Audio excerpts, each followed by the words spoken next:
Llavors, aquesta neu que ens trobem, donat que ha nevat més tard que potser d'altres anys, i també hem tingut un hivern d'abundants precipitacions, com ens la trobem? Perquè ara mateix, fa un moment, ha passat un noi que ens preguntava que esto es raro, no?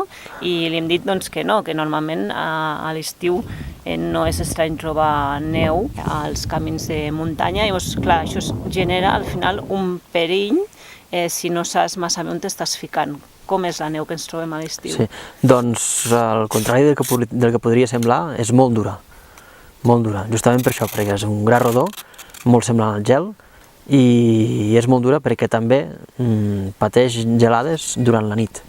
No només pateix la fusió durant el dia, que és molt intensa i per això retrocedeix, sinó que també pateix gelades durant la nit. Tenim les roques? Sí.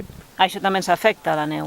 Sí, perquè les roques, com podem veure a les parts superiors de les congestes o a les parts inferiors també, però a dalt és molt representatiu perquè s'obre com una esquerda, com també passa en les glaceres, i doncs això és fruit de que la roca s'escalfa i aquesta escalfor és irradiada cap a la neu i llavors es fon la neu que queda a prop de les roques.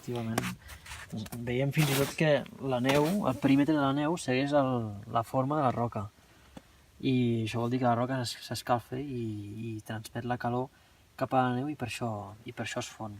El que podria passar, com està passant una mica aquí baix, és que aquesta roca, en comptes de ser vertical, tingués una extensió més horitzontal. Llavors, aquí es veu molt fàcilment, podem identificar molt bé el perill, perquè el forat el veiem.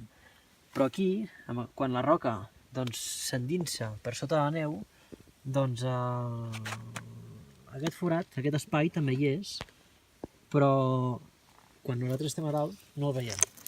I és aquí quan costa més d'identificar el perill. Ens hem trobat aquest estiu que en ple mes de juliol teníem camins amb ponts molt grans de neu.